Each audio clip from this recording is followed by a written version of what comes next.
Salut à tous, bienvenue dans cette nouvelle vidéo. Aujourd'hui, on va parler du fameux modèle DeepSeek R1 qui fait beaucoup de bruit. Modèle sorti par une entreprise chinoise, totalement open source, que l'on peut trouver en version normale ou en version distillée qu'on peut installer sur un paquet de devices.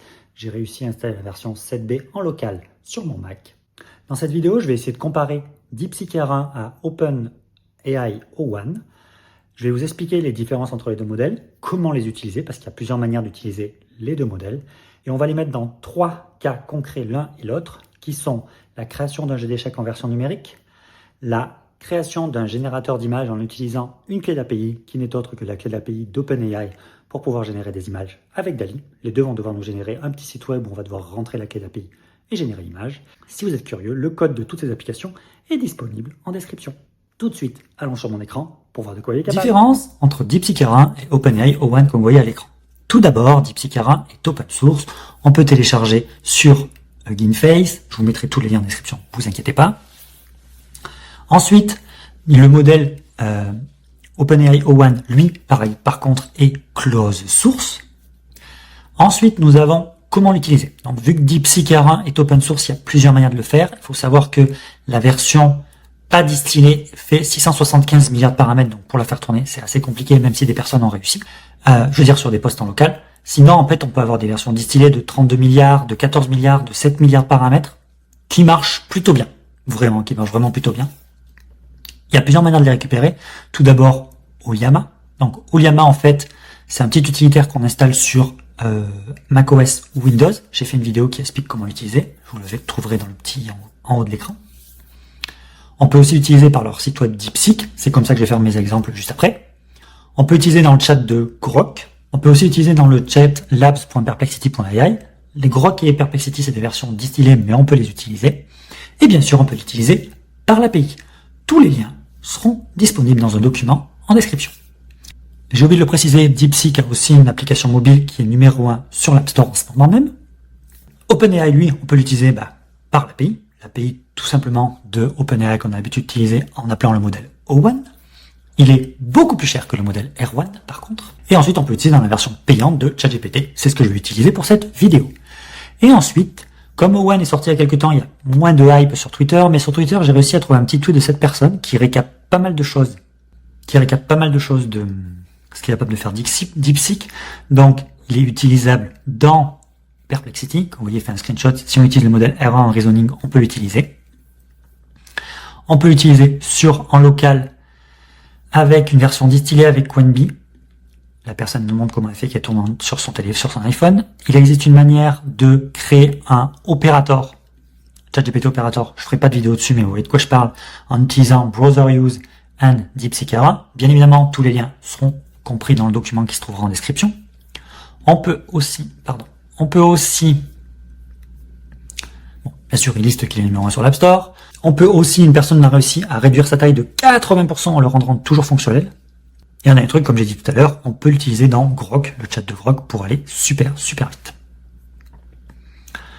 Et après, là, ça parle un peu de business. Et dernier truc, c'est que on peut, et ça, je l'ai pas encore essayé, il faut vraiment que je le teste, c'est que cette personne-là qui fait beaucoup de tests avec Claude, vu que le modèle est open source, on peut extraire juste la partie de raisonnement, et l'injecter sur un autre modèle. Ce qui est en train de se passer là, c'est qu'en fait, il ajoute la partie raisonnement à GPT-5 Turbo, GPT 3.5 Turbo. Donc un modèle sorti il y a maintenant 2 ans.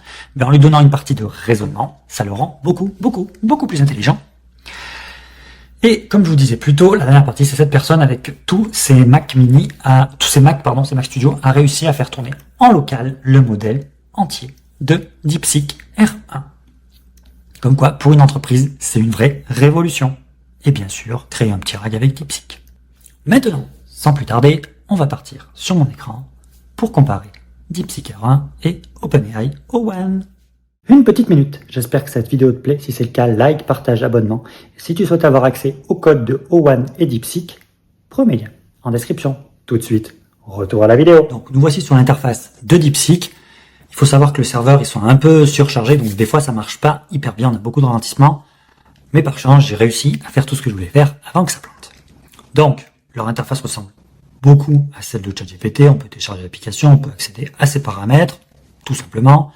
Là, on peut activer le fameux modèle R1, qui est le modèle de raisonnement équivalent de OpenAI O1.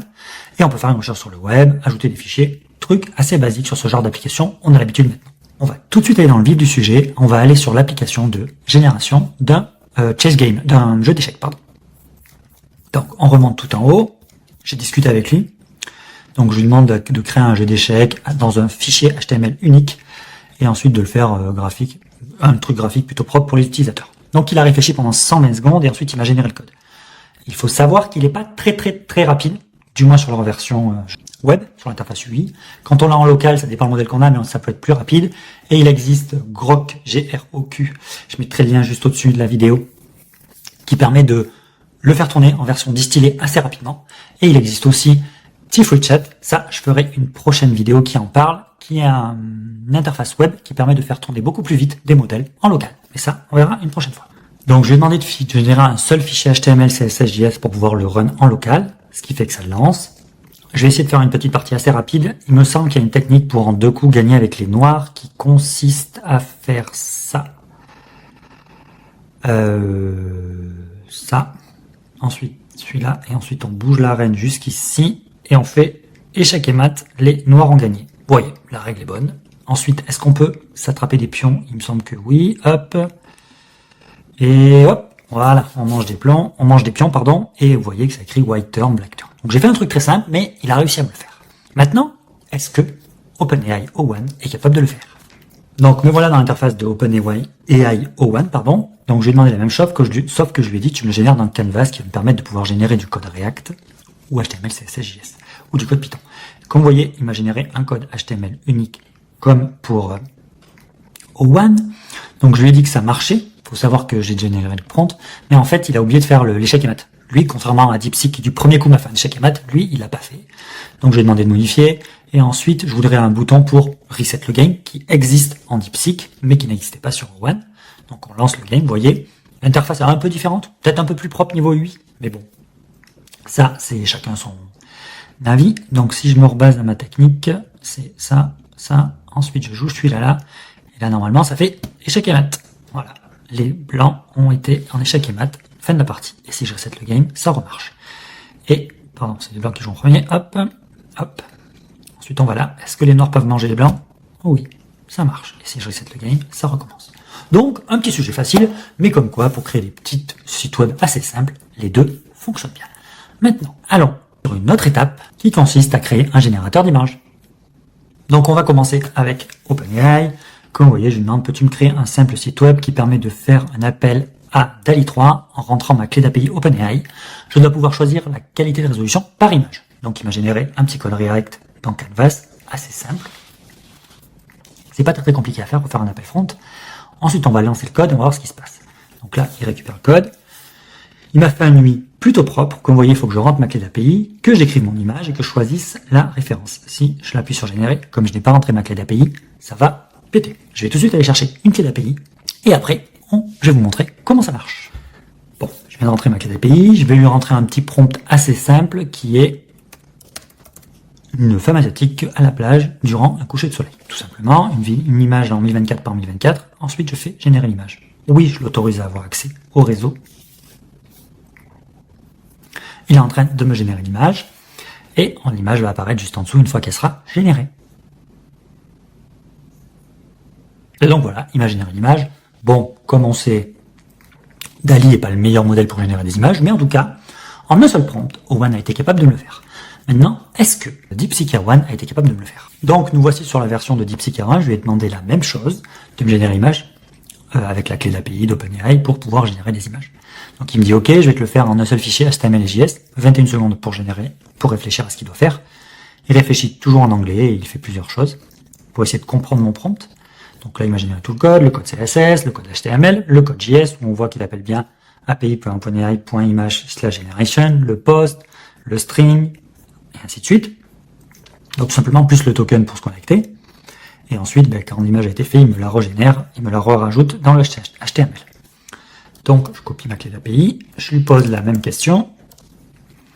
Comme on voit, les résolutions sont complètement différentes. Le plus grand de chez O1 et le plus petit chez eux, chez lui. Bon, après, comme j'ai pas donné de directive, il a choisi ça. On va faire la même chose, on va générer une image de type standard. Je lance la génération. Donc l'image a été générée. C'est Dali, c'est toujours aussi moche, mais ça, c'est une autre histoire. Jamais on a réussi à faire bien marcher Dali, personnellement. Je préfère Leonardo. Si ça vous intéresse, il y a une petite vidéo que j'ai fait où je fais un tutoriel complet sur Leonardo AI. Donc voilà. Et le bouton pour télécharger l'image, je vais pas cliquer dessus parce que c'est le même bouton que sur O1 pour ceux qui ont fait attention. Et les deux ne marchent pas. Donc comme ça, au moins c'est clair. En tout cas, comme on voit, première version plutôt pratique. Pour les plus curieux d'entre vous, bien sûr, il y aura le code de toutes ces applications qui sera hébergé sur un repo GitHub. Le premier lien est en description. J'espère que cette vidéo t'a plu. Si c'est le cas, like, partage, abonnement, ça fait toujours plaisir. Et si tu souhaites avoir accès à une liste d'outils IA utiles et pratiques au quotidien, premier lien en description. Sur ce, tchuss tout le monde.